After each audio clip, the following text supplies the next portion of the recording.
Hi, welcome to Supernatural Selection. I'm your host, Kevin Heyman. With me are Mike the Skeptic. Mike, how you doing? I need to get these beaver nuggets away from me, otherwise I'll just be crinkling the whole episode. Yeah, Mike, you're just shoving beaver nuggets in your mouth. Beaver nuggets. Beaver nugs. And we've got Mr. David Davis. David, how are you? I'm doing well. How was Dragoncon? Dragoncon was fun. I enjoyed myself. Went around dressed as Ford Prefect Joel from Mystery Science. And Ken. Yeah, I think we'll cover it a little bit more on Distraction Hole, Oh, yeah. but I do want to say that for this show, we did attempt to attend one panel that was supernatural related. I was out walking around already, and Kevin was back up in the hotel room. So we were going to meet up at the at the lobby, and so Kevin goes to the hotel. Goes to the elevators, and right at that moment, all 4 elevators servicing our range of floors decide to come down and park on the lobby level and just shut off for some reason. No, I know why. There was a huge, I don't know if you heard it, there was a blaring announcement on our level that somebody had activated a life-saving device, which I'm assuming was the in-wall mounted defibrillators. Yeah, it was one of those. And one elevator activated, went and came up with a bunch of security and EMS people. So I was trapped on the floor until well after the thing we were going to started, so I never got to go. Did they not have stairs? Well, we were on 25. Yeah, we were on the 25th floor, so... It would have been like a Ghostbusters situation. Oh, yeah. Even walking downstairs, that many flights of stairs would be, crappy. Fair enough. Yeah, it was not a good idea to do. So, and it was some kind of, it was the one about tulpa. Making tulpas. I really wanted to go to that one. But anyway, this week, it's a Weekend Weird. Before we get started, I just want to mention we did get a review this week from the same person that we got one from last time. It is a negative review. We're not going to be reading that one. So, Yeah. I've had an experience where I've had like a troll kind of follow me around to different things. Yeah. And it sucks. It sucks. And Kevin did too back in the day. Oh, I've had plenty. Yeah. So, anyway, we're going to move on. We're not going to dwell on that because it's a Weekend Weird, and we have got news of the week, and it's weird. So I'm going to go first, guys. This one is from the most reputable of news sources, the Daily Star in the UK, which is kind of like it's bullshit. It's a tabloid. Yeah. Yes. So, this article, Flat Earther claims aliens live on hidden continents beyond Antarctic ice wall. Of course they do. One of the leading members of the Flat Earth community claims that a shadowy conspiracy is hiding entire continents from us, and these secret countries are the true source of UFOs. All right, so... A leading businessman who set out to this is my favorite part of this, by the way. A leading businessman who set out to disprove the idea that the Earth is flat actually became convinced by the conspiracy theory and now claims that there is more land beyond the, quote, ice wall of the Antarctic that's populated by extraterrestrials. Well look, they said rich and not smart, so... Yes. It's kind of like Elon Musk. Mike, you were saying? I'm going to say I need some proof of that. So you're sitting there in your, living room or whatever, coming up with these. He's got proof. But how you can't? There's. No, he's got proof. I'll read on. Okay. Of course, he's American conspiracy theorist David Weiss started out believing, as around 90% of others in his country do, that the Earth is a globe. Only 90%. I'm pretty sure that number's higher. But I hope that's. But over the course of his exploration into the community, he instead became an outspoken advocate of the flat Earth theory. He explained, quote, I was doing really well, and I'm looking into this flat Earth thing, and I said, oh, it's so stupid. Of course we know the Earth is not flat. I mean, how could it be flat? This is crazy. What about all the other planets? But then I tried to disprove flat Earth. I'm going to prove all you flat earthers to be dum-dums, and I'm just going to be done with it, and that's how you become a flat earther. End quote.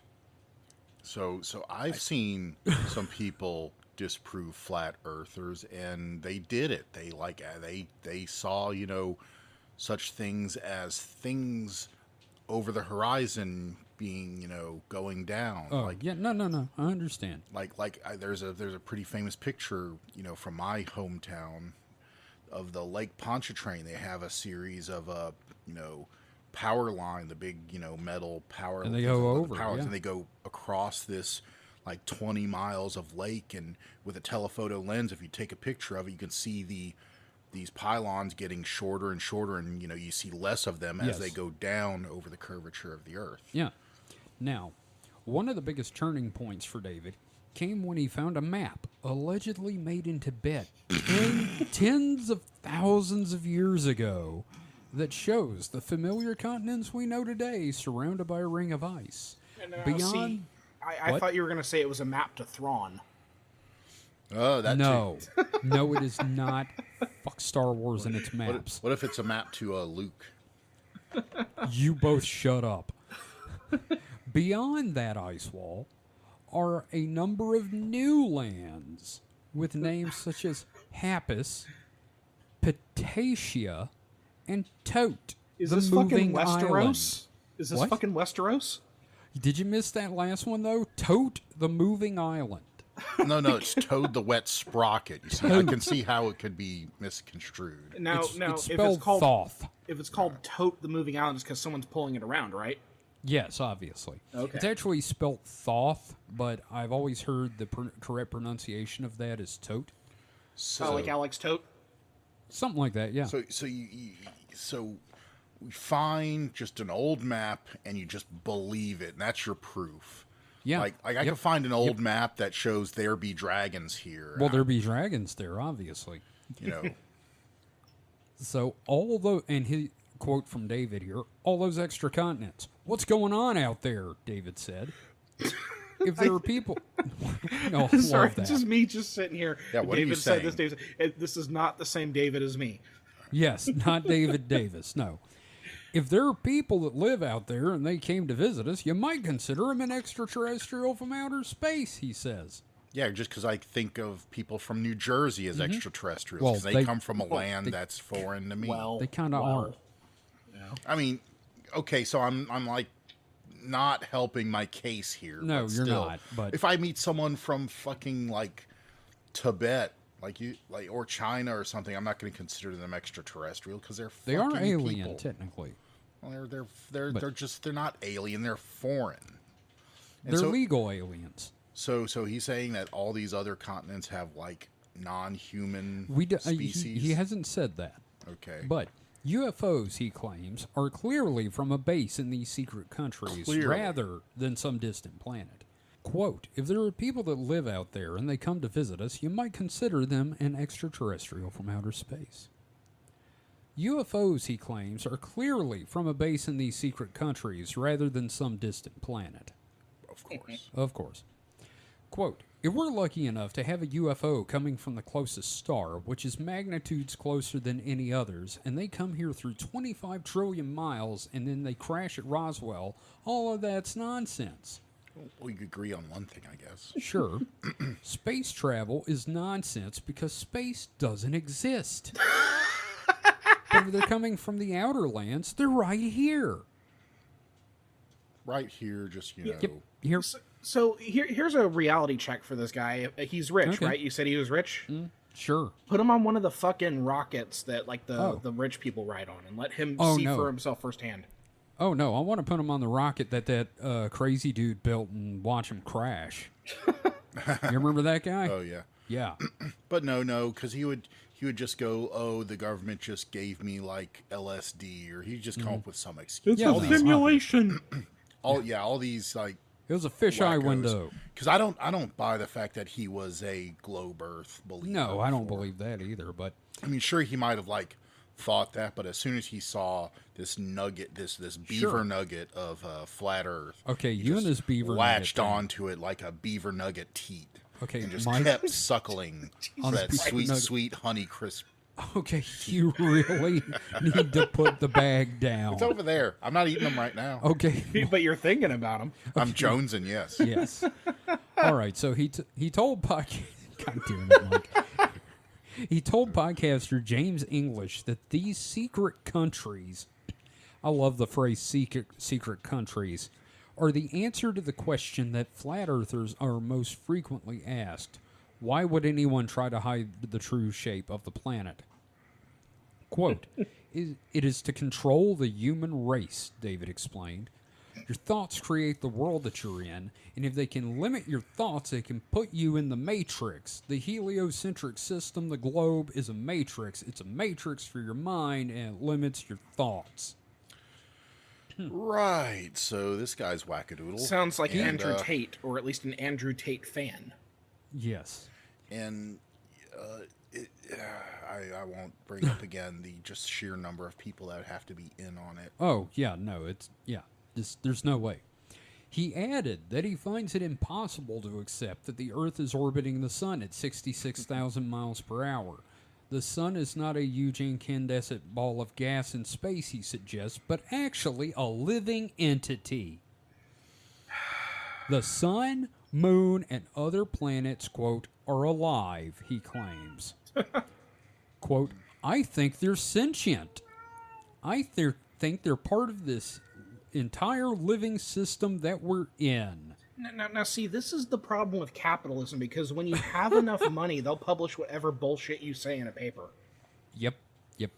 Which explains why David is also doubtful that the moon landings took place, of course. I don't see how anybody could possibly believe it, he said. There's so many issues. But I guarantee you he uses GPS and doesn't think for a second how that works. Not at all. He maintains that we shouldn't believe any of the footage from the Apollo missions because cameras, quote, wouldn't even work on the moon. Jesus Christ.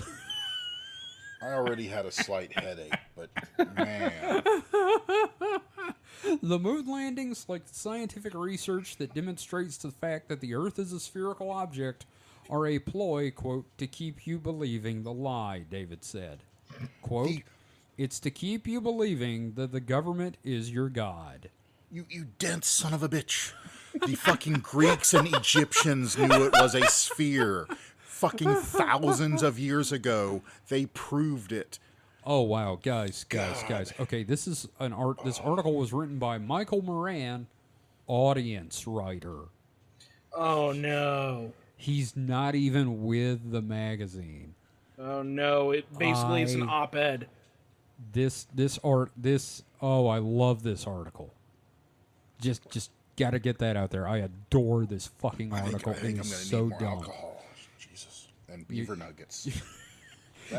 You should pour the beaver nuggets in a bowl and pour rum in it and eat it like cereal. Sounds like a great That idea. is diabetes. Yes. God, those things are great though. Mike's crunching away at his beaver nuggets. So, how does that article make you guys feel? I've already, opined about my opinions on that bull hockey. David, give me your thoughts. I think we should probably end the podcast here because that is the dumbest fucking thing I've heard this week. So, I think we hit our quota here. Yeah, no, it's pretty fucking bad, but like this is kind of stuff I live for because it's so goddamn silly. I adore it. You call it silly, I call it Maddening. fucking stupid. It is. It's not just like the insanity of what this guy apparently believes, but all the little things surrounding it. Like, okay, he was rich. It was written by a contributor to so it wasn't written by an actual journalist with that news organization. Yep. But yeah, there's just like layers. It's like a Mexican pizza of ridiculousness. The fucking, It's a 7-layer burrito of dumbassery. the everything, including the sun, is a living thing. Oh, I love that part. Is this fucking One Piece or something? What? It's a spoiler for later down the line in One Piece. Okay, don't spoil it for me. I'm Yeah. really enjoying the show. So I'm glad. We're going to talk about it Sunday. Sunday, yeah, we got a lot to talk about Sunday. Mm-hmm. So I just really I didn't know I was going to have anything to really bring to the table. I found that and I was like, ooh, gold. Yeah, you definitely hit. It was either pay dirt or a septic line. I'm not sure. A little of both. I hit the pay dirt. I hit the septic pay dirt. Because usually you find like a website that like has zero like credibility, and I don't know if this news organization has any credibility, but they at least don't. I've heard of them. This is like finding an article on the Inquirer. Okay. So yeah, this is like the Weekly World News before it got totally stupid. You're like a truffle hog of insane conspiracy shit. Oh, because they're the best. They're my favorites because it's like, okay, yeah, UFOs, blah, blah, blah. Let's talk about aliens. And the other thing is, when I read it, my immediate thought is, oh, please tell me this is other pockets on the ice ball, the flat earths on the giant ice ball. You remember it was flat earths on a globe? Oh, I remember sharing that cursed image with you. Yes. I'm hoping that, like, somebody starts making that connection. Like aliens are just from other pockets in the snow globe. Kind of like saying elsewhere.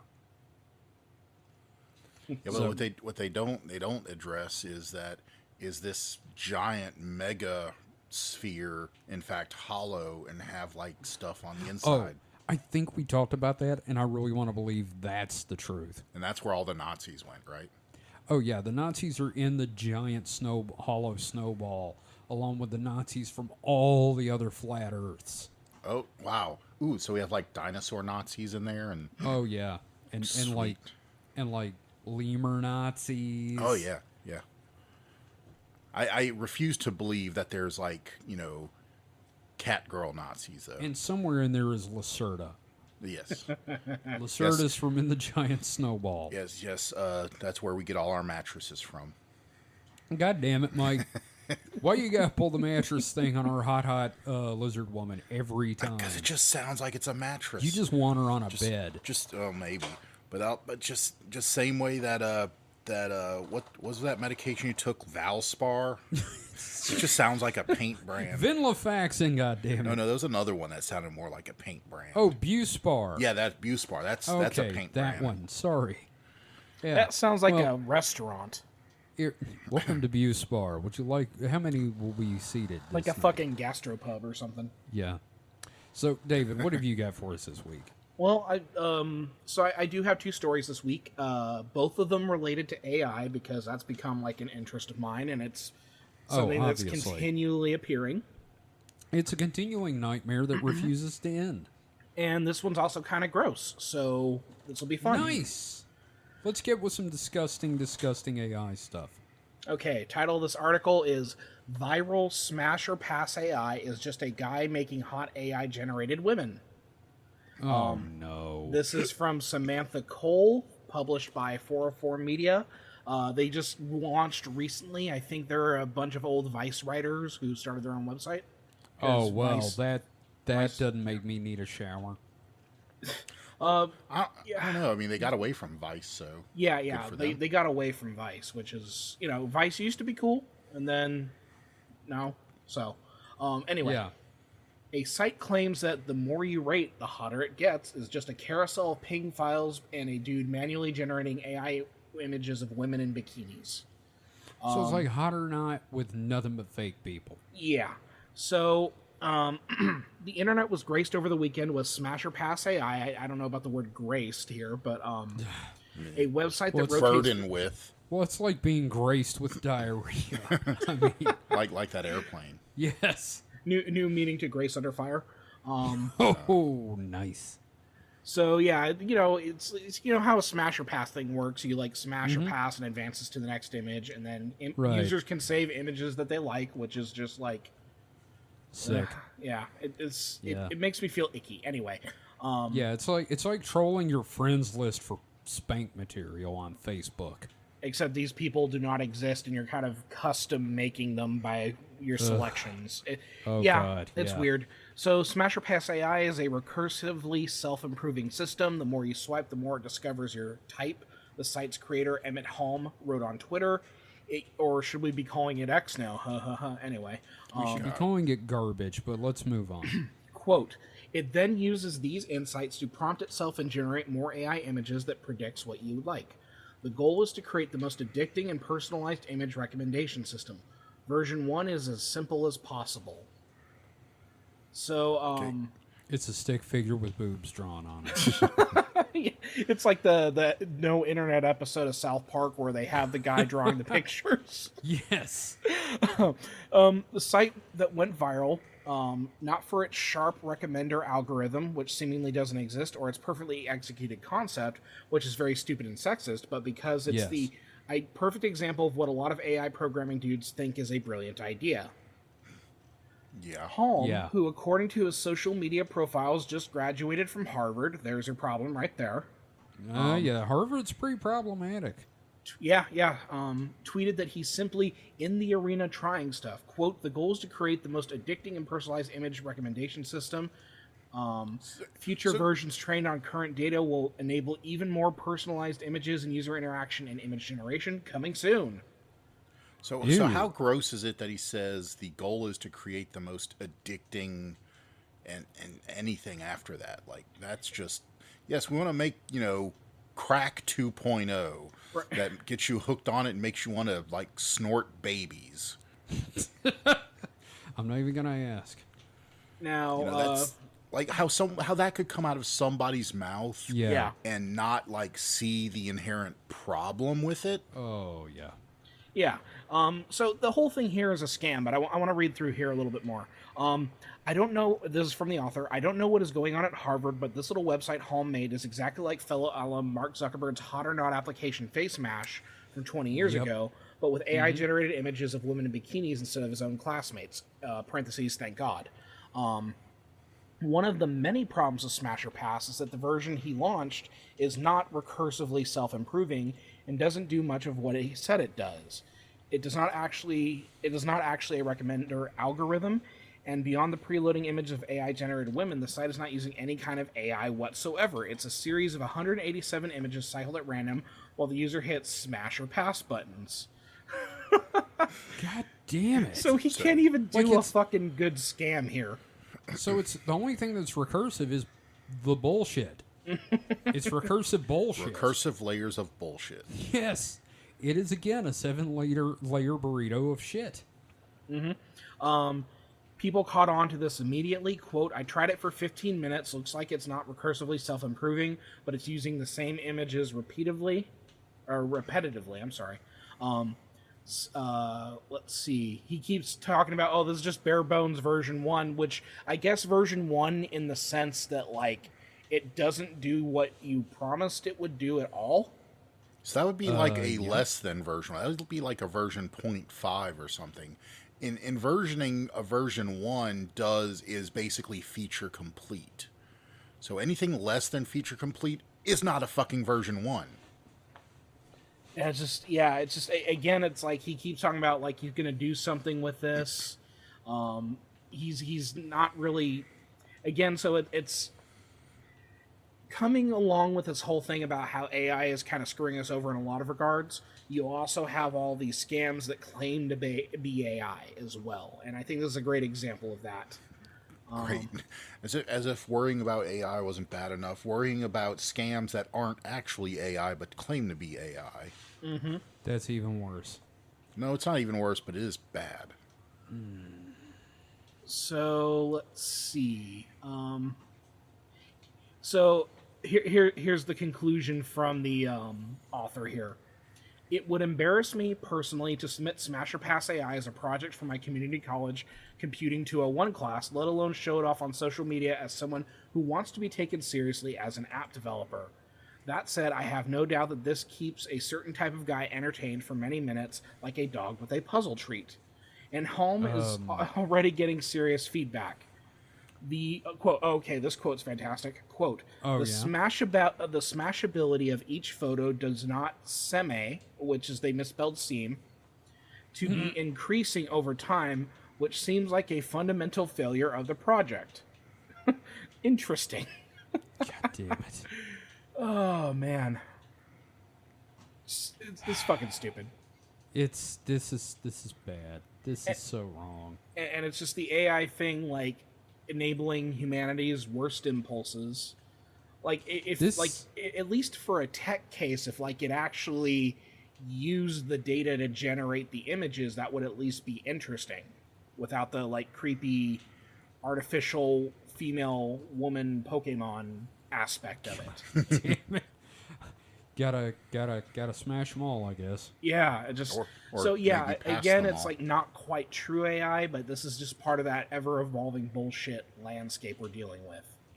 Yeah, no, there are so many fucking ethical questions that need to be asked, and no one's asking them. Oh yeah, I've got another one here. I'm not going to read the full no. article, but I'm just going to give you the title. Andreessen Horowitz funds uncensored AI that will tell you how to kill yourself. What the fuck? First off, I already know. Thank you. I don't need your help. Number two, that's just like you know. I mean, how uncreative do you have to be to need that? It's like I could. That I wasn't could. technically where I was going, but yes. I mean, sitting here, I can think of. Oh, let's see. Headbutt a school bus. Not Yeah.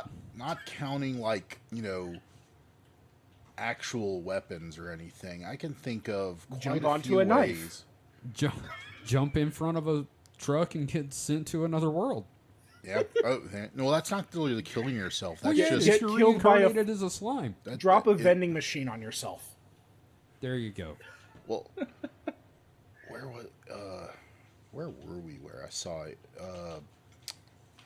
I saw a K truck recently, and I thought, I should, get hit by it and be sent to another world. And get a bunch of waifus. Yeah. Okay, that's Yeah. fair. Well, But and no, then they this- could do a waifu anime using the Smash or Pass AI. Oh, smashed by a truck, passed to another world. Oh yeah, we just invented an isekai where the guy he could find different waifus, and then he could like choose whether he wants to keep her traits and move him into the next waifu, and then he creates the ultimate waifu, and it's the most horrible thing we've ever come up with. It looks like the blob monster from Futurama. It that sounds keeps really swallowing Japanese too. It sounds like it could be a legitimate isekai, which is a problem. People. It does. I don't like it. That's right. It was a rest stop on the way back home. Like you weren't there, but I saw a K truck because a lot of places use those as bigger versions of a golf cart, and I saw that. And I was like, man, if I only got hit by that, I could be reincarnated as a warlord or something. No, you get reincarnated as a K truck. Yeah, there you go. You would be a K truck in a fantasy world, and nobody knows. I could probably write that as just a guy who gets reincarnated as a golf cart and how he revolutionizes the world by being a talking golf cart. The problem is he's saying all this great stuff, and all anybody hears is meep, meep, meep, Me, meep, meep. Like the minute the king rolls up on one of those to the battlefield, the other armor's like, "Holy shit! What is that magic item?" Oh yeah. Demon! I saw something about a something like that had. I think it was an isekai where a dude like ended up there and he had a K truck and it like could be conveniently refueled with magic. God damn it! I can't. That's all I remember. I remember reading about it. Was not it long run by a ago. Mr. Fusion? No, just for some reason the magic was also combustible in an internal combustion engine. It's Well, I magic. wanna I don't do- gotta explain shit. yeah, Well, it's where it's a magic. truck, and it only runs on ground up horses. Well, with enough pre-planning, you'd probably make that happen. Sure. Well, that's a horrible thing to discuss, David. Thank you for that. Yeah. I hate it. Yeah, like it's good that it's like completely stupid and not actually real, but like also, like, I have very conflicting thoughts on this. No, I agree. I completely agree. Like if they had like an AI that like took different cute baby animals and as you like adjust and it like creates fusion animals, that would be cool. Sure, and then by the end, though, it's just going to make little Bub. It just ends up making Pokemon. It's just going to be kittens and puppies all the way down. Yeah, like those old Photoshop challenges on something awful where they'd take animals and merge them, the husky penguin. I loved those. I love those. Yeah. Or the birds with arms. There's all these, baby animals that look super cute, and then you have baby birds. Mm-hmm. Oh, yeah. Baby birds are just like nightmares. Just little fucking terror. Little things. Screaming. It's like little Ren Hoeks from Ren and Stimpy. Yes. In a fucking nest screaming. They all sound like John Kay. Oh, God. Well, David, thank you for that. Mike. You're welcome, I guess. Yeah, no, I'm not. So, Mike, what have you got for us? So, what if I told you on August 26th of this year, a man was arrested for the, I think, 4th time for trying to run from the coast of Georgia to London? Wait, which Georgia? Georgia as in, Like Georgia near Russia or Georgia near No. Alabama? near Georgia, United States, home of Dixie and all that shit. Like I think I know what you're Georgia. talking about. Okay, trying to run from the coast of Georgia in to a London. homemade floating hamster wheel. Oh God. Okay. Let him cook. Let him cook. Yeah, I mean, I kind of go like, There's why a level not? of Darwinism Why not let here. him try it? But There's a level of Darwinism here that we should definitely let some of these people do this. he's a man. He's from Florida, Of course, but he is. he is an Iranian immigrant. Reza Baluchi. I'm just gonna say that Florida. You don't have to be born in Florida Yeah. to be Florida man. No, he's a 51-year-old Iranian-born athlete. Okay. And it took 3 days for the Coast Guard to apprehend him because when he was found, Baluchi threatened to kill himself with a 12-inch knife if anyone tried to arrest him. What the fuck? He also Holy claimed fuck. that there was a bomb inside the wheel. Okay. Are you? Let him do Explosive it. device- Let him fucking do it. I want this Explosive man device to was live later his found dream. to be fake. Can I just say that this man should have been around in the 1920s when you could do that and get a cheering crowd. Yeah, no, like you wanted to put yourself in a fucking old pickle barrel and throw yourself off Niagara Falls, go for it. You get a crowd to Yeah. watch. Nope. Might even get a sponsor. Yeah. You know what? We should get a sponsor for this guy. See, Red Bull. Red Bull. Yeah. Red Bull's in enough trouble. How about Serta mattresses? Okay, how about Rain energy drink? Because I don't see them sponsoring anyone, and it's like the shittiest energy drink I've tried. Bass Pro Shops. Factor. He could be Factor. eating meals in there while he Oh runs. yeah, that's it.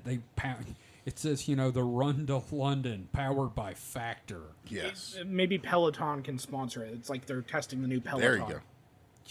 The Peloton It can't Ocean hurt- Crosser. It sure can't hurt their standing. The anymore. Peloton Pelican. I don't know. Sounds It not. can't be any more dangerous than their other devices too. Yep. Didn't they have like a whole problem with some of them? There was some kind of a deal with it. So yes, it took 3 days for the Coast Guard to get Belushi out of the wheel, and he was charged with obstructing, aborting, and violating a captain of the port order. Belushi claimed that he was trying to run all the way across the Atlantic Ocean to London. This isn't the athlete's first run-in with the Coast Guard. The service's vessel intervened in 3 prior ocean journeys in 2014, 2016, and 2021. I really can't say it enough at this point. Let the motherfucker do it. Yeah, Yeah. all he has to do is charter a boat, let the boat take him like a mile off the coast, and let. Yeah, but let then him you're not- loose. Then you're not running from the coast of Georgia. I say Put him on do put it. him on a fucking treadmill on the boat. Then he can hop into his hamster wheel. There, solved. Okay, that's fair. But Imagine if he succeeded. Oh, man.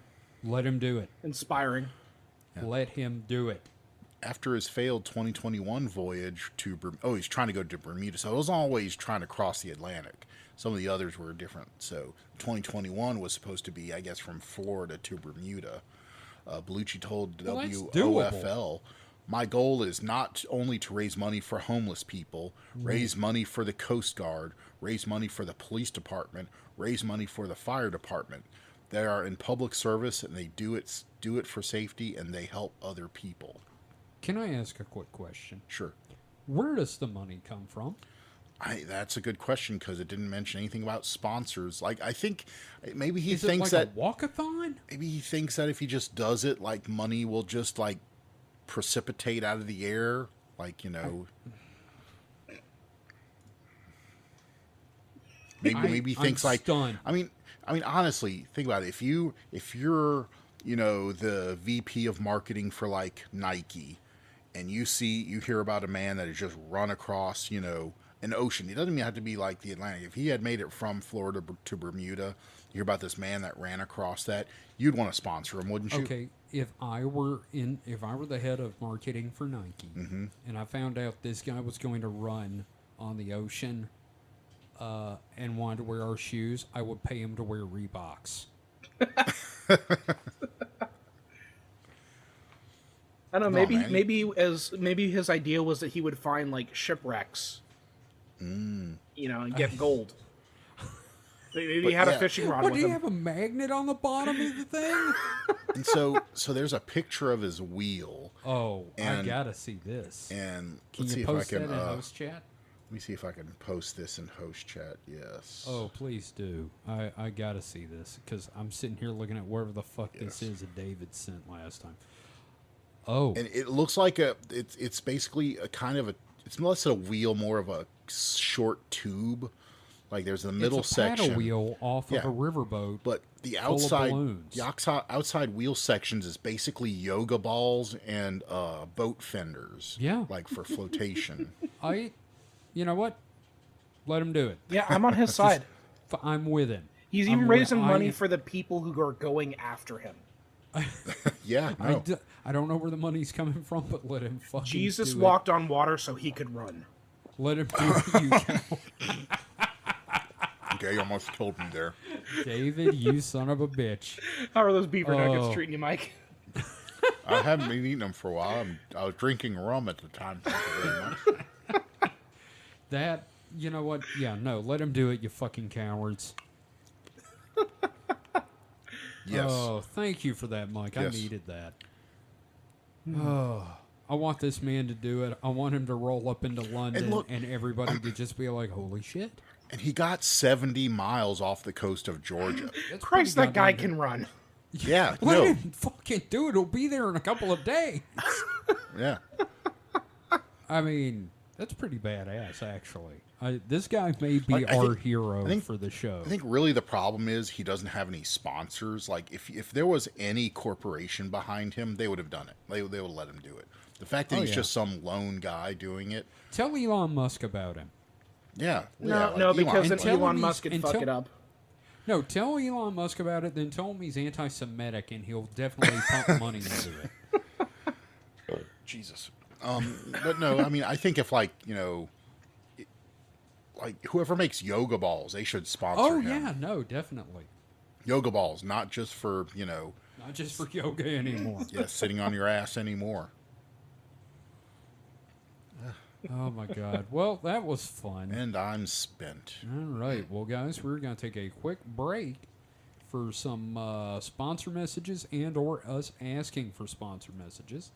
So we'll be right back after this.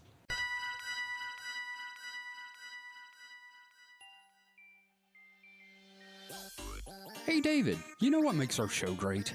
What's that, Kevin? No ads. You know what would make it better? What's that, Kevin? Ads. What if, and I'm just spitballing here, we do ads for independent creators at reasonable rates? How reasonable? Overly. How about $2 per episode pre-roll? That is almost too reasonable. Might as well go for it. Let's send everyone to the contact page for Supernatural Selection. SupernaturalSelectionPod.com/contact? Exactly. Just have them scroll down to the Advertise With Us section for more information. That sounds great. Now let's record the ad. Kevin, Yes, David? we just did.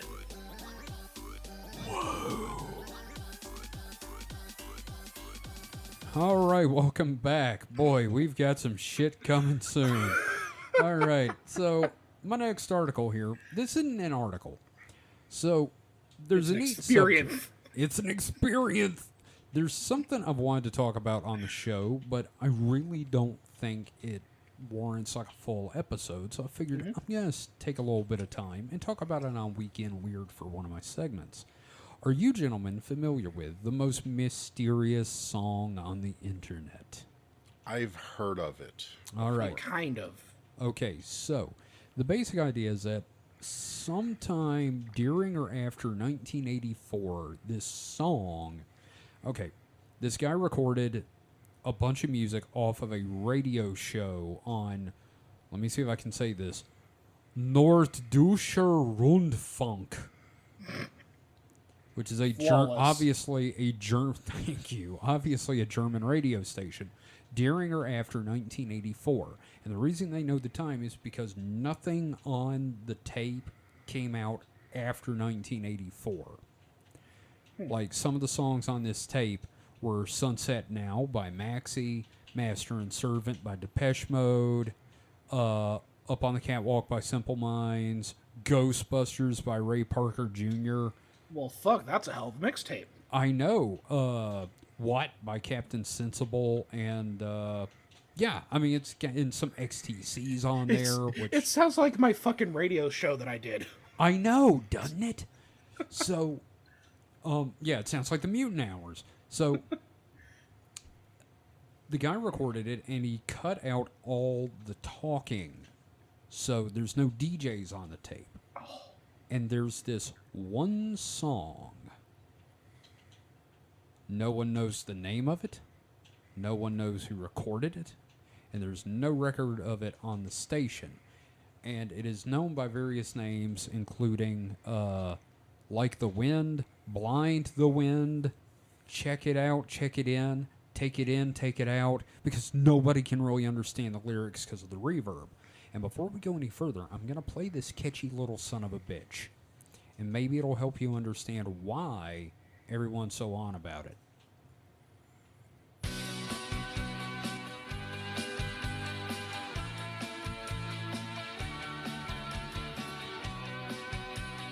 Pretty catchy. Yeah.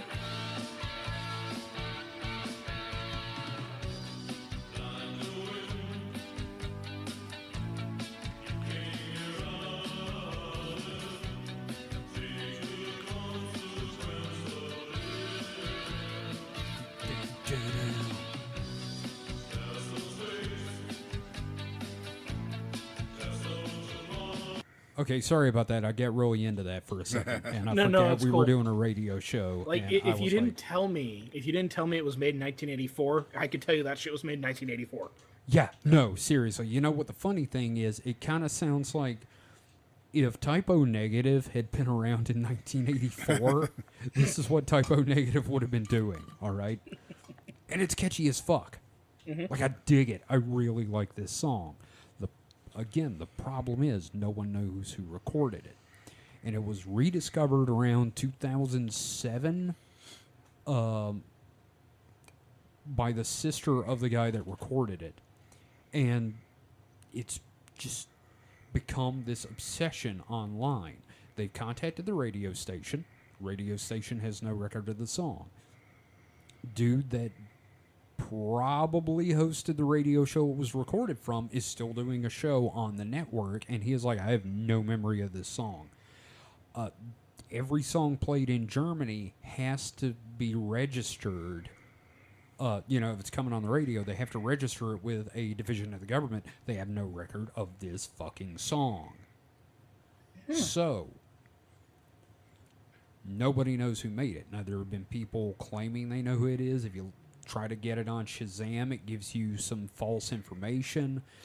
it's been really hard to figure out anything about this. Wasn't there like also someone analyzed like all the playlist before and after it and tried to figure out like based on that like and the programming of the station because they figured out what station it was on. Yes, they did. It was, like I said, it was on it was a West German because station. I think there might have been like NDR. a bumper in that recording. Possibly. But looking there's there's a signal in it. Oh, that too. That's right. That only plays on NDR. So But- they were able to figure that out. But having access, I think someone had access to all the like playlist from Yeah. the time It's range. not on the playlist. And they couldn't find that specific like order of songs. Well, they did find one that has the order of songs, but it doesn't have that song in the list. Like it jumps from Golden Earring, Twilight Zone to Captain Sensible What? I love mysteries like this where it's just such a weird, like small, I know. not grand origin of the universe sort of shit. It's just like, there's no here's a song we can't conspiracy. figure out who the fuck made it. Exactly. And the thing is, like, if Mandela effects were real, I would be like, this song is from the Berenstain universe. All right? I could get behind that kind of conspiracy theory. Unfortunately, what it probably is that it was a demo from a local band played that one time on the radio and was chucked like into the trash right after that. Probably that. Probably. And the guy was probably doing like whoever was doing the playlist just did it as a favor to the band, or maybe he was in the band. Who knows? There's literally no telling. Or it could also be, that whoever made the mixtape, maybe they slipped it in there in the middle. Well, it's the person trying to figure out is the sister of the guy that recorded it. Yeah, I know. I just realized that it had that carrier signal, so they it definitely was broadcast. It was on the station. Yes. Now, was the station like they air from Berlin by any chance? I don't know. Because hang on, I'm almost wondering if it could have been like a kind of Hamburg, like East and West Berlin. It's West situation. Germany. It was in West Germany and it was in Hamburg, Germany. Like it makes me wonder if it could have been like a East German song that got over. And that's possible. It's very possible that happened. Kevin, And I that's just why realized we may not have record. I just realized what it was. What? This whole the it's been hushed up, but all the events leading up to the airing of this was turned into a screenplay. It was called Airheads. God damn it, Mike. God damn it, Mike. Damn it. They just don't want to. It fits. They just don't want to admit that the whole thing is just Airheads is just a adaptation of this song. Yeah, God, I haven't seen that movie in forever. I love that fucking movie.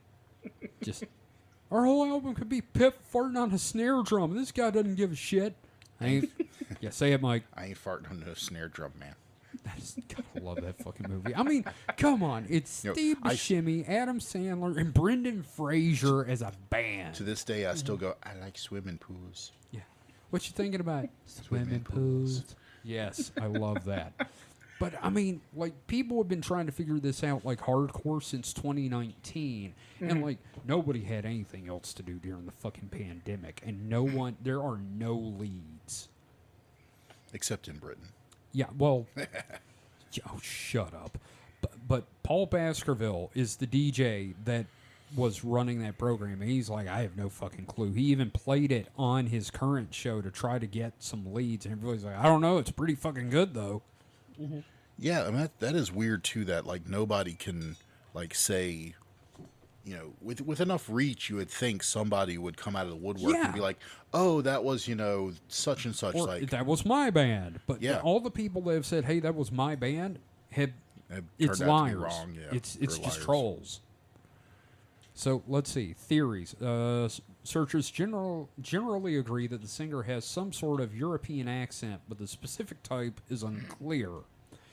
Some users have theorized that the Yamaha DX7 synthesizer, which was released in late 1983, was used in the track. But it's definitely from 84 or thereabouts, because there's not a song later than 1984 in the playlist. But Paul Baskerville suspects the song was a demo recording that was played once by an NDR presenter and then thrown away. Now, there have been covers and remixes of it. There's one by an American band called Mephisto Walls, titled Like the Wind, and released on their 2020 album, All These Winding Roads. Now, the version I was playing is an upscaled version that's a bit more clear and doesn't sound like it just came off a BASF tape from 1984. Now, see, that's a good use of AI. Thank you. Exactly. Or also when they do, like, the song dubs where they have, like, Squidward sing Frank Sinatra. Yes. Fly me to the moon and let me... Anyway, I'm going to stop. I've heard some pretty good ones of those. Oh, yeah. Yeah, apparently also users have coined the term lost wave to describe songs like this. Of course they have. Fuck. And I'm like, I'm going to have to fucking look up some lost wave. I want to hear shit I can't identify. Like, you mentioned something, David, about a Japanese song like this. Yeah, I don't have the show. info right in front of me, but there was, like, a lost city pop song of some sort. It's on one of the YouTube channels. See, Mike loves him some subscribed to. city pop. Yeah, I used to play a ton of city pop on my show as well, but Like Plastic Love. Yeah, and it was very much in those in the lines of those, but it was like some sort of song where they don't know who the artist is or they couldn't find the artist. Right. Yeah. Oh, I love these. This is one of my favorite quote conspiracy theories. I'm like, yeah, bring me more of this. So No racism either, which is great. Sorry, guys. Mr. Conti climbed on my desk and hit the space bar. He really wanted to hear it again. These fucking cats, man. I just need Ginger to jump up here and like walk across my keyboard, and we'll be the trifecta. Yep. So sorry about that.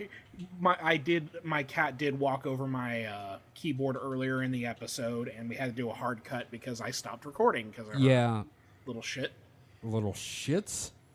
So I do have a cat like brushing around me somewhere just a second ago, so it makes me paranoid. We're tempting fate here. We are.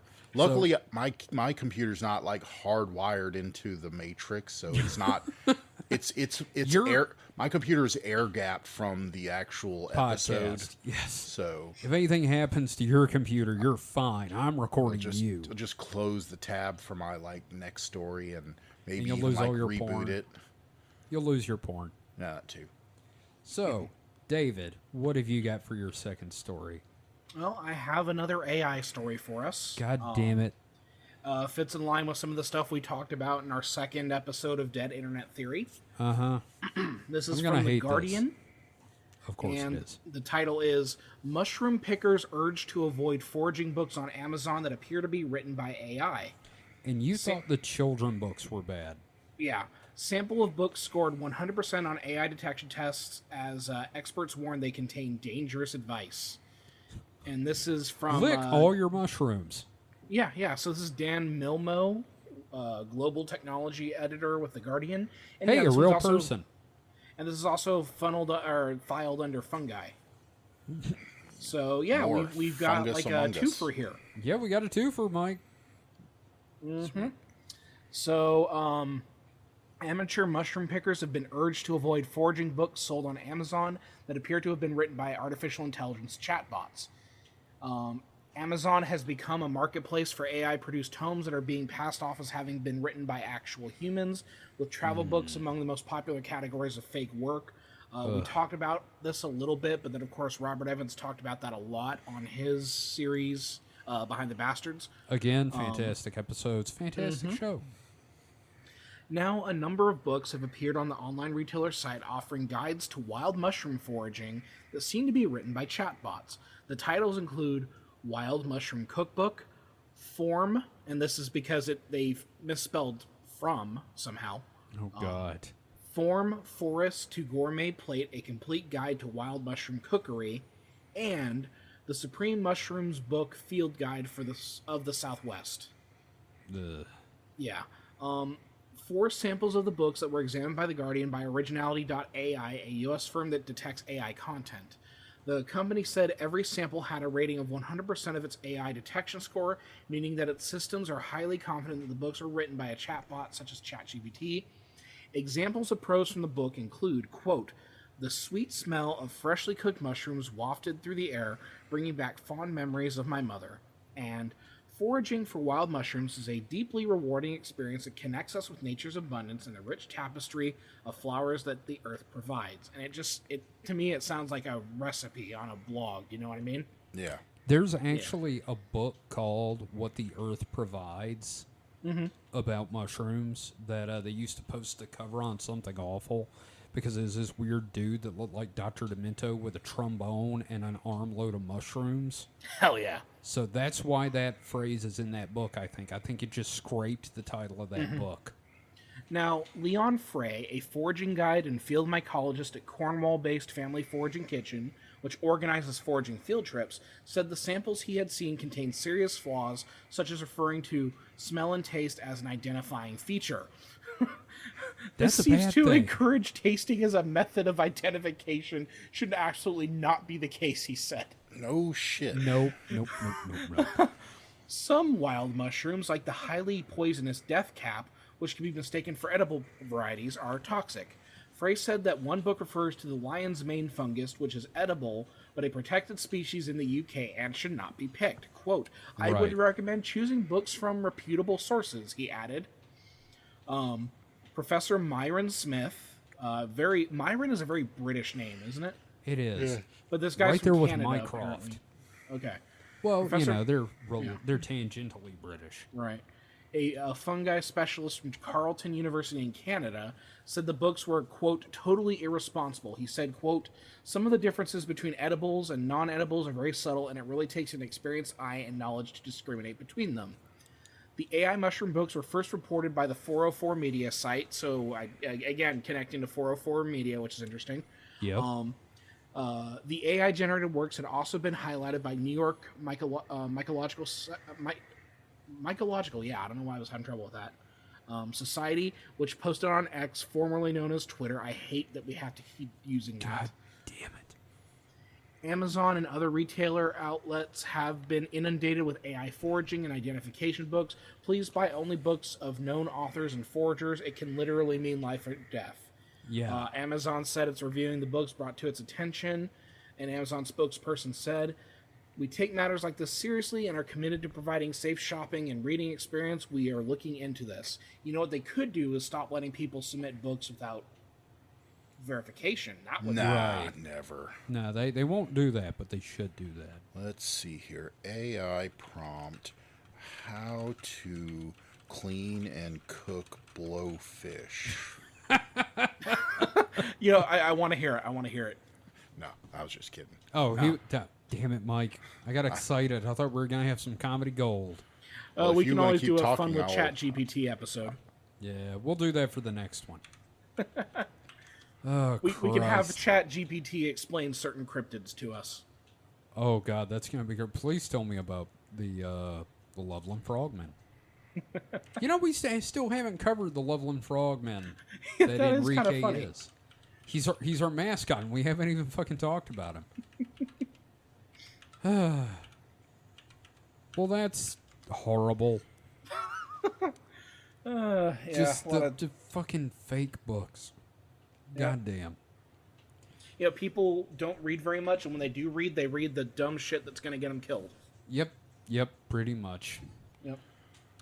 So, Mike, what have you got for your last story, sir? So Bard told me that it can't assist me with that because I'm only a language model and don't have the capacity to understand and respond. Oh, good. Thank you, Bard. Bard is not helpful there. Damn it, Bard, I want to kill myself through stupidity. Yeah, no kidding. So, if I say the phrase "river of diarrhea," what do you think? I think I'm in for a good time. I'm thinking the boat ride from Charlie and the Chocolate Factory. Oh, yes. God. It sounds like something from Futurama. We have no way of knowing where we're going. So on this past Friday, which would be what, the first? Yes, the first I don't of like the September. look of it. An international Delta flight leaving out of Atlanta. Hey, Mike, before you go any further, could you please read the title of this article? Okay, well, this article from futurism.com is entitled "Passenger on Ill-Fated Diarrhea Plane Says Flight Attendants Were Forced to Craft, quote, makeshift biohazard suits." And the subtitle is, quote, "I woke up and there was a bit of a strange smell." Can I point out that this is filed on the site under defecation disaster?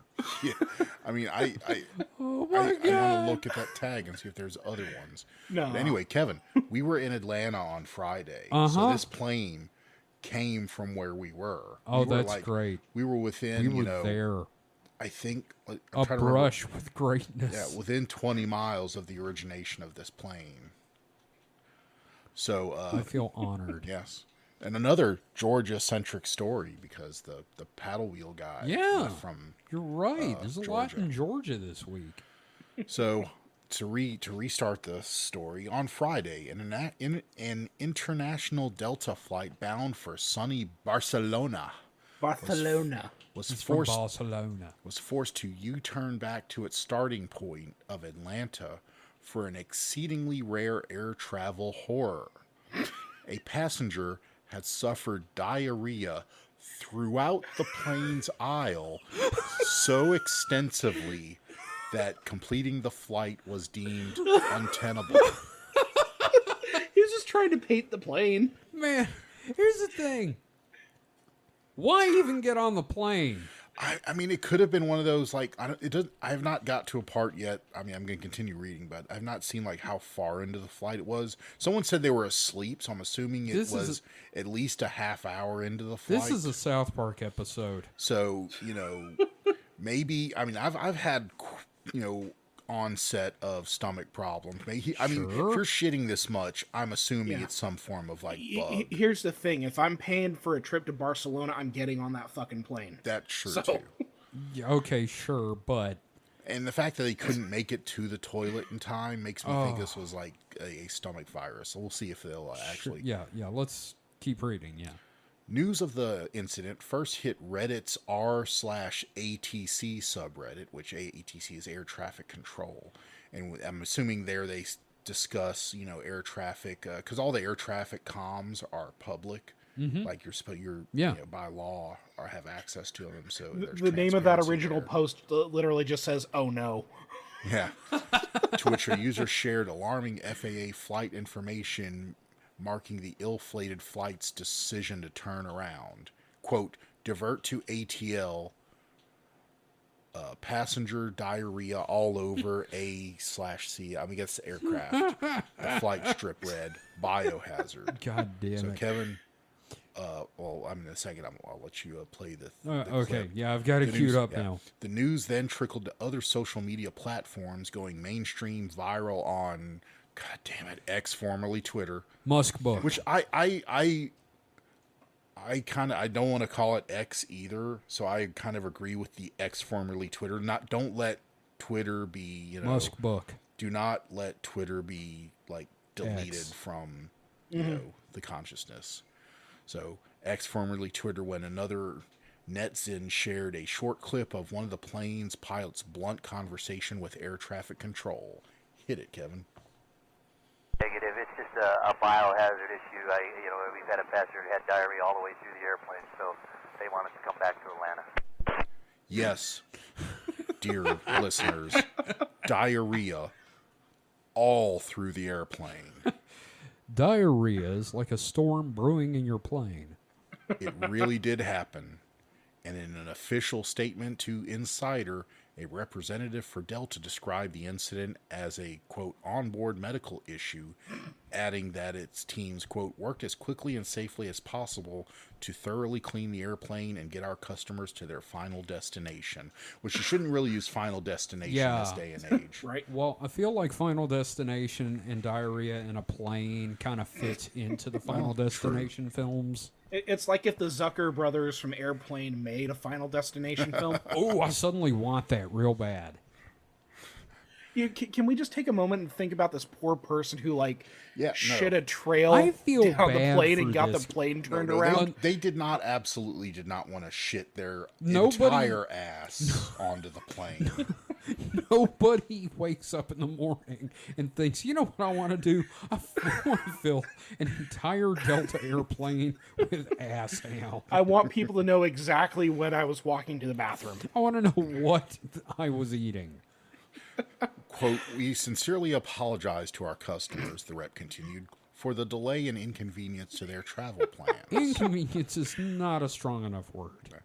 We tracked one of the plane's unlucky passengers down, we being the Futurism.com. And they confirmed that the diarrhea was, in fact, quote, all over the cabin aisles, just as the flight strip read. Quote, I woke up and there was a bit of a strange smell. The passenger, who chose to remain anonymous while speaking of his diarrhea plane experience, told Futurism. And those are capitalized, by the way. Yeah, diarrhea I like that they and proper plane. noun diarrhea It's plane. diarrhea plane. The diarrhea plane. Adding that the flight attendants were forced to perform some DIY ingenuity to deal with the excrement. God Quote, damn. they found everything they could use, said the passenger, explaining that the airline staff used aprons to craft makeshift biohazard suits to wear while dealing with the defectory disaster. Defecatory. That's some choice phrasing. I love Futurism. Yeah. This is good. Blankets and napkins, meanwhile, were utilized to cover the feces. The faces.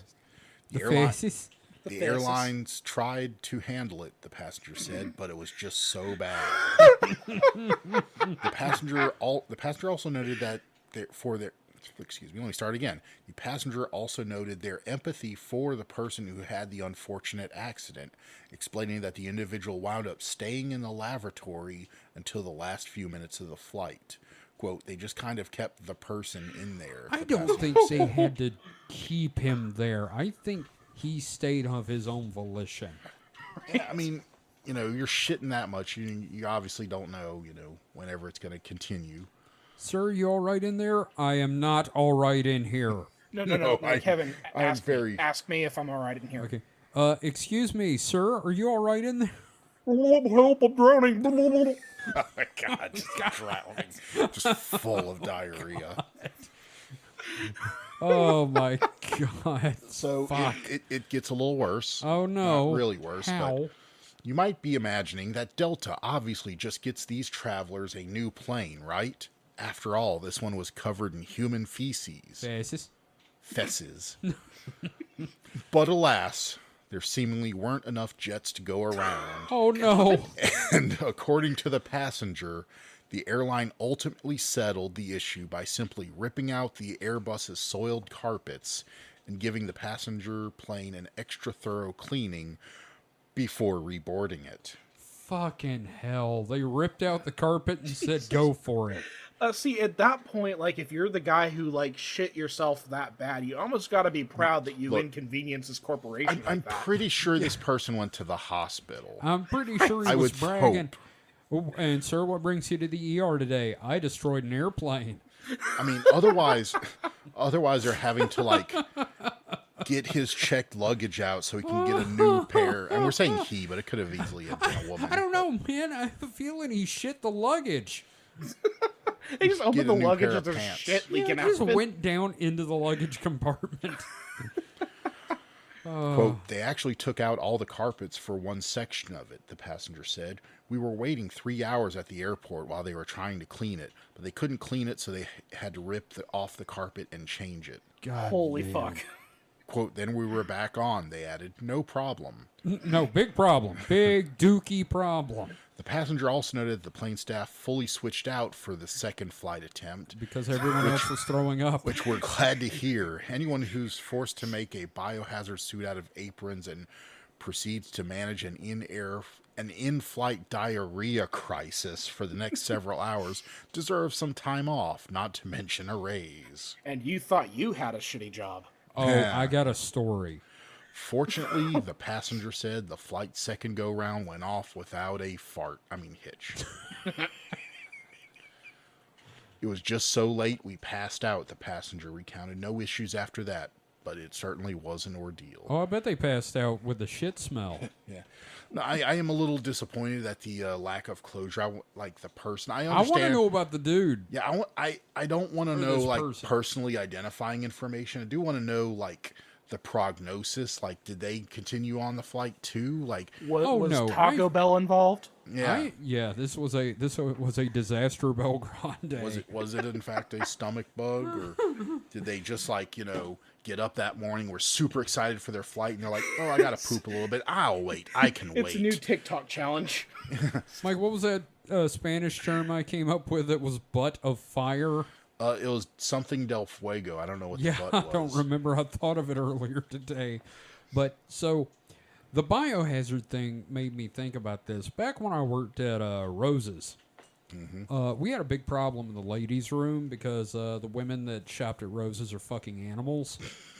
And somebody came in and complained that the bathroom was dirty. And I walked in and the shit was piled a foot high in the toilet over the rim. The sink was full. There was shit in all four corners of the room, and it was shot on the back wall up to the ceiling. And to handle this, we had to fashion biohazard suits out of large-scale garbage bags with holes for rubber gloves and duct tape. And we had to cut a face hole, and we had goggles and painter's masks. And we're just walking around dressed in garbage bags, scooping the stuff into garbage cans. And then, throwing the garbage cans away. Jesus Christ. And we just wrote them off because holy fuck. You told me I another. hope no one's eating during this episode. Yeah, sorry about that. Should put a gross warning, I guess. Hey, if you're eating during this episode, well, you're fucked. Wouldn't it be great if this is the first episode where we put a little disclaimer right up front? Yeah, just warning, gross. poopgasm. Yeah. Oh, and Kevin, also remember a story you told me once about the same job that there was a plunger handle that mysteriously had poop on it. Just the handle part. that was somebody else. Oh, I thought that was you. No. Fortunately, I was not the man that unclogged my butt with a plunger handle. Well, not you, but I mean, know, but that didn't happen to me. I didn't experience that. That was was on something awful. Oh, in the I thought that was you. Nope, that was in the OSHA thread. There was the German woman. Oh yeah, no, that woman that came in and was had started cleaning it. I come in to clean the bathroom, and there was a German woman in there cleaning the toilet herself with some shit she found, just screaming, "This is not sufficient! Bring me a scrub pad!" I was like, you do this then, and just left. Jesus Christ. I think everybody has a good poop story. Oh, if you've worked retail, you got several, I'm sure. So, thank you for that, Mike. Jesus Christ. You're welcome. Yeah, I know, God, that is fucking great. I love a good poop story. I just love a good poop. I mean, sometimes Yeah, well, it we just, all do, really. But, cathartic. so, David, let's go with X. Okay, let's see what X has to give us this week. Indeed. So, the title of the thread is How to Get Rid of Annoying Fox Spirit. Okay. Now, this is a typical green text story. So it starts with be me, done in present tense. It's going to sound awful when I read it, but that's just the way it's written. So, background. Be me, hanging out in my favorite little walnut grove. Place is lousy with nature energy. I think overgrown fence lines act like wires and draw in from surrounding woodland. every week or so I go out there, smoke my corncob pipe, and let myself slip away. Okay, I actually know a dude with a corncob pipe, and I will admit that I'm not a fan. Let's move on. All I know about spirit stuff I get from old hippies and whatever I experience. I don't know if I should have protected myself somehow, or I was just alright just raw dogging my consciousness into this big pool of nature energy. Well, that's a sentence. Now that's the background. Here's... Okay. Then they go, felt good though. Anyways, 2 weeks back after one of these sessions, something follows me back. Presence is mild at first, barely noticeable. It starts hiding things from me, knocking things out of my hands, little things like that to get me frustrated. Presence gets larger over 2 weeks. Feels like it hangs out just out of sight. I can catch glimpses of it if I reach out mentally, but it hides itself if it catches me doing this. I have a pretty good idea of what it looks like from these glimpses. I don't think it's malevolent, it just feeds off my frustration if it has nothing else. If I'm in a place with any natural energy, it all mellows out, probably drawing from there instead. In my apartment, though, no dice. I just want to know how to get rid of it, or communicate with it and try something out, because this shit is getting annoying. Okay. This is a fun thread. I like this one. Can I ask one question before you start reading some responses to it? Mm-hmm. What's in the pipe? Yeah, no kidding. I need to know what's in the pipe. What's in the pie? What's in the pipe? It's Gwyneth Paltrow. First It's a goop in the pipe. suggestion. Okay. First reply. You have it good. Embrace it. How is having an annoying little shit following you around in the spirit realm good? I don't know, but the first reply to that is first post, best post. So, it's a nature spirit. It's a little trickster. I think we all need a little trickster to just kind of fuck with us once in a while. Yeah, no, I wouldn't be pissed off with a fox spirit following me around. I can think of worse things. Our first edgy response is, it's a fox, just kick its fucking face off. What the fuck? Someone says, sounds like gnomes. I recommend leaving a trail of bread or cookie crumbs to the mouth of your nearest volcano or any deep hole to fall into. Volcano. Just kill the gnomes. It's a gnome. Burn it. Okay, so the person who said you have it good, embrace it, the op responded, I would have it better if I could communicate with the damn thing. Right now, it's just being a dick. Like, this sounds like a fun little setup to a story. You know what I mean? It is. It sounds like something I would have written in Errand Apprentice. The gnomes won't leave me alone. The person who suggested kick its fucking face off, the guy responded, I would if I could get a good goddamn look at it. No idea what I would do if I made it mad somehow. Okay, here we go. To the gnome poster, he replied, that could work. There's a well up the road, the Walnut Grove, where I found it. Or it found me.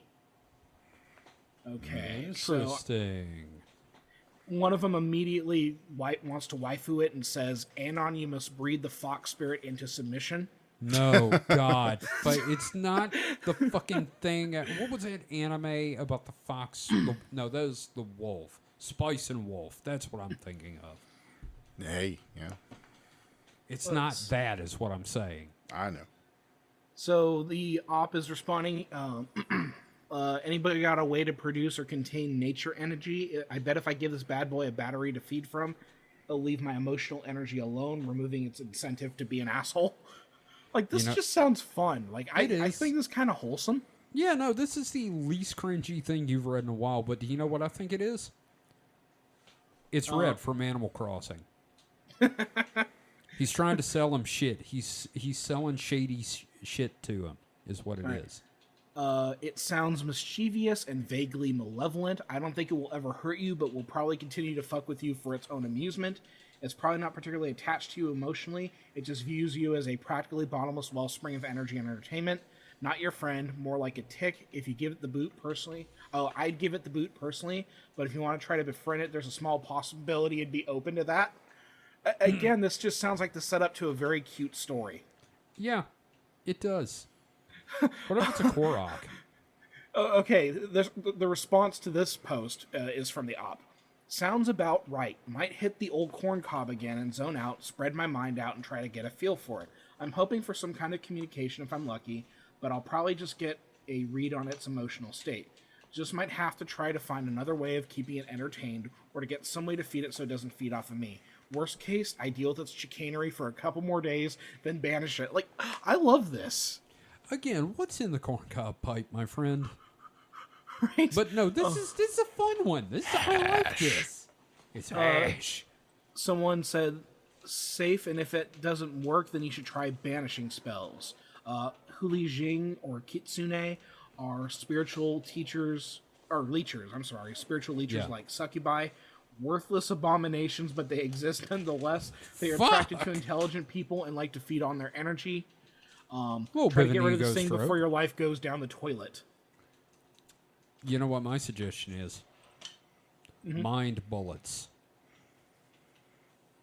Mind bullets. That's how you get rid of a tulpa. You can use those, which is essentially just going, go away. Go away. Okay, update on a thing. I couldn't smoke to expand my awareness to try and see it yesterday because it hid my enchanted lighter. Wait, but is it a Bic lighter? I have no idea.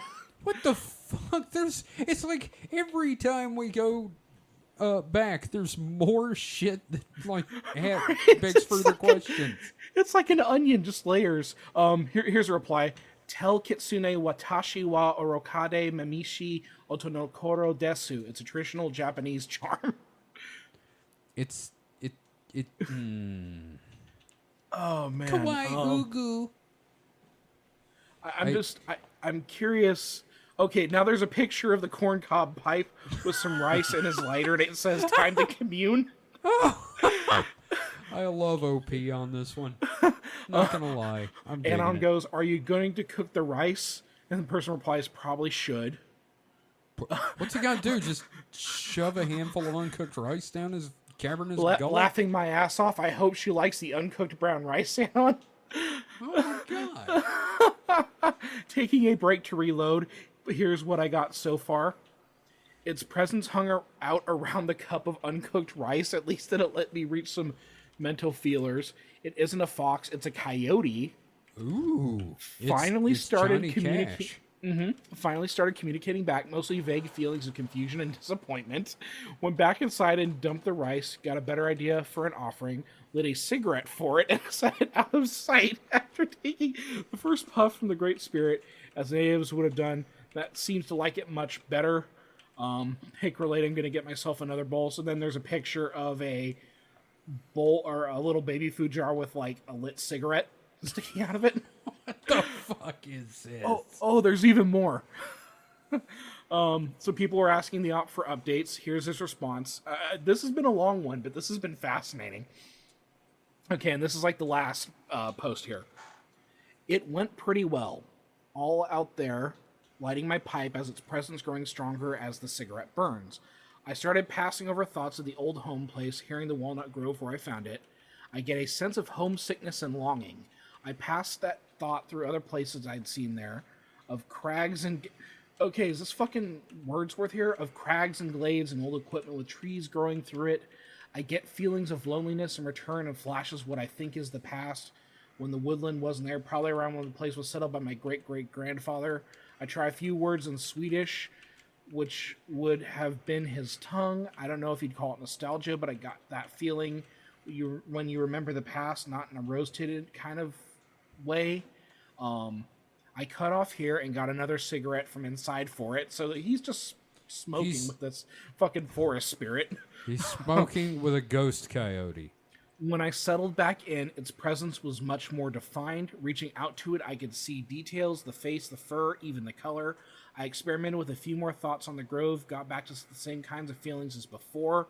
I then fell into a vision of burning prairie facing east away from sunset, the smoke and haze, the smell, the wind blowing from behind. Just sat by and took everything, eventually coming to with my pipe empty and the second cigarette burned to ash. It's still out on the balcony. I'm finding it really easy to detect its presence on the location now, rather than it skipping around like it used to. Wow. This is great. Remember, kids, don't do too many drugs.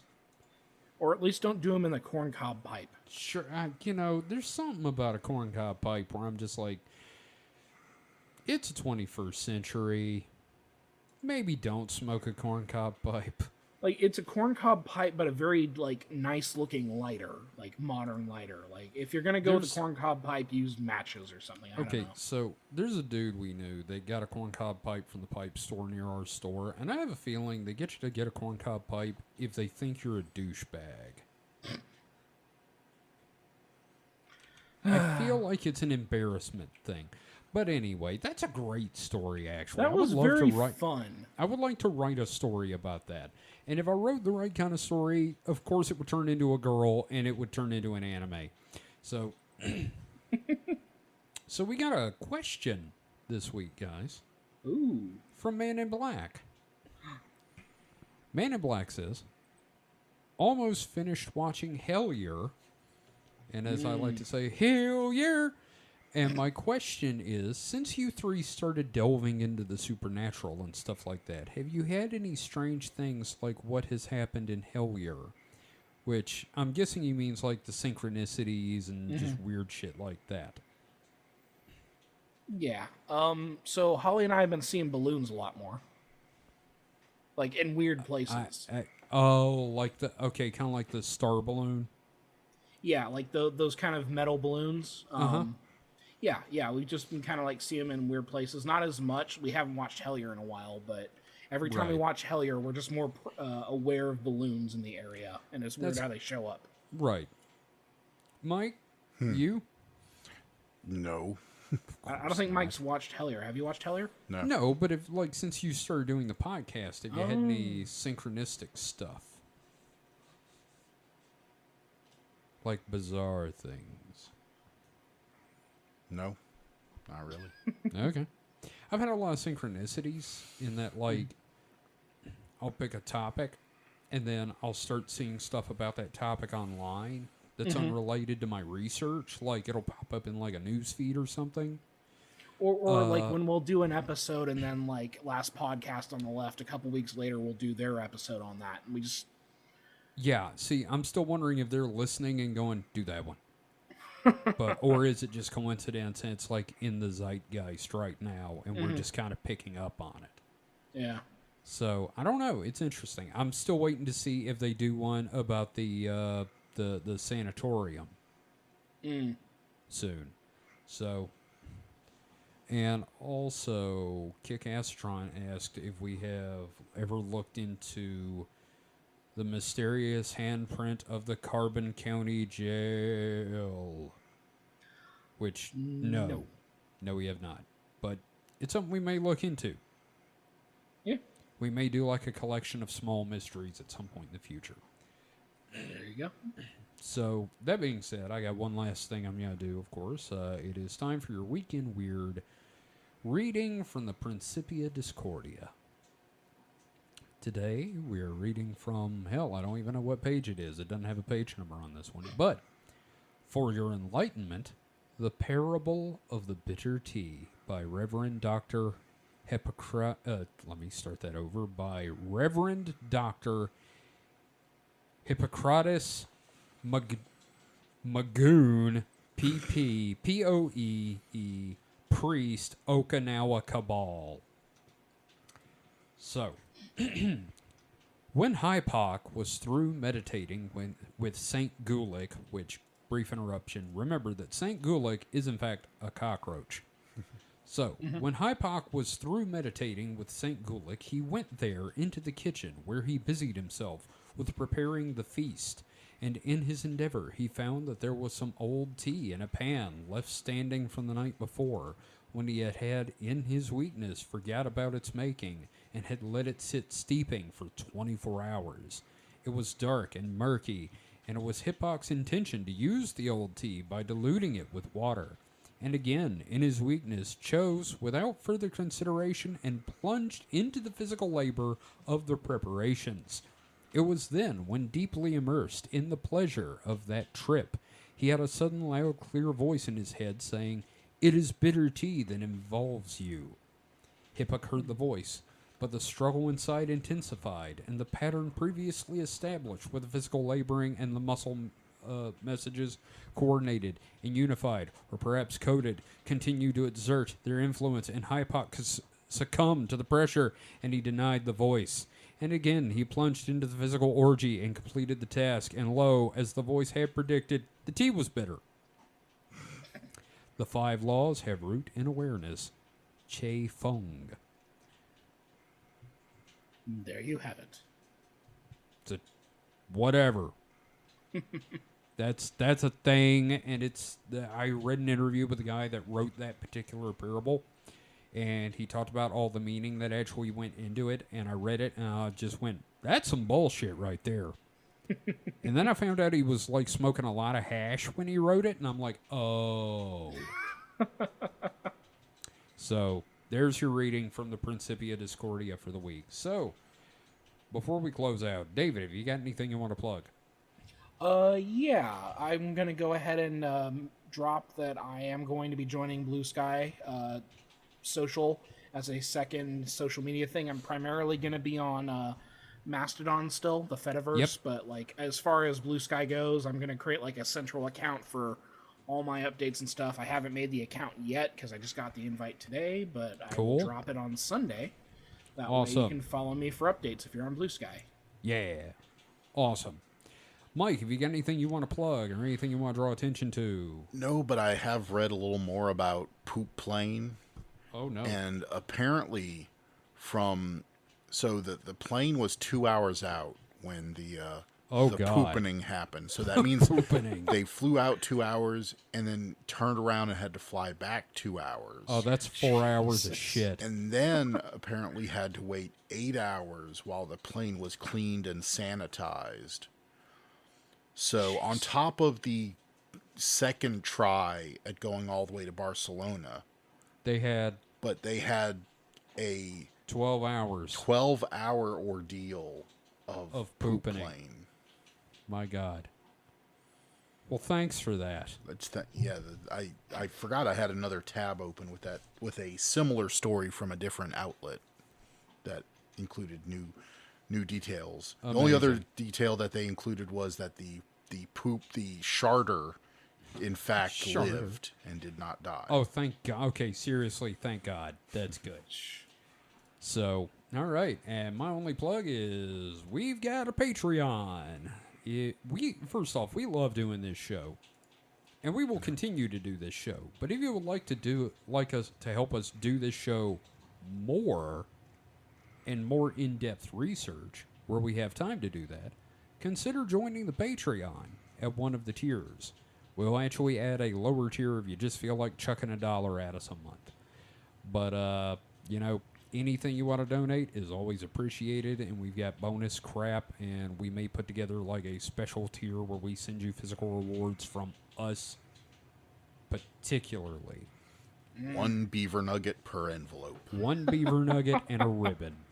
Like, I do drawings and shit. I could draw your shit. So. Absolutely. I could draw stuff, too. It won't look pretty, but I can draw stuff. Mike, you should draw stuff. No thanks. Draw blood. So, anyway, that's all I got. And so, if you want to learn more about the show or let us know what you think about it, you can contact us and find all kinds of fun stuff at supernatpod.rocks. That is supernatpod.rocks. You'll find links to the Discord, our Patreon, our YouTube channel, and all kinds of fun stuff. So head over there when you feel like it. So, that being said, we will see you next week for another fun topic. So until then, stay safe and stay frosty. Goodbye. Nighty-night.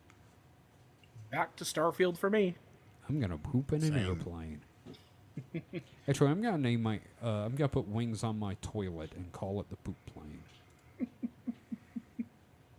The Diarrhea Zephyr. Oh my God. The Flying Throne.